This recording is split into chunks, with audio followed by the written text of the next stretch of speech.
All right, drink we're about to make is called Southern Pride. So if you have yourself some Southern Pride and you want to show it with a nice shot, then this is how you do it.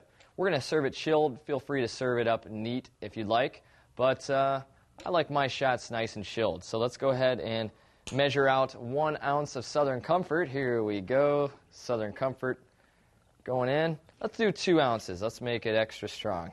There we go. I love it. Now we're going to add 1 ounce of peach schnapps. All right, let's pour that in.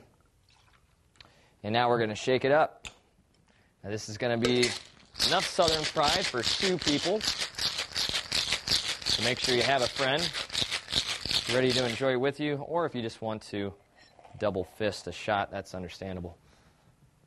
Okay, we've got 2 shot glasses.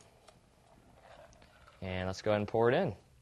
I can smell that peach scent coming through.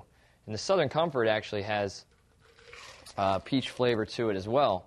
So it seems pretty smart to combine those 2 ingredients. Bottoms up.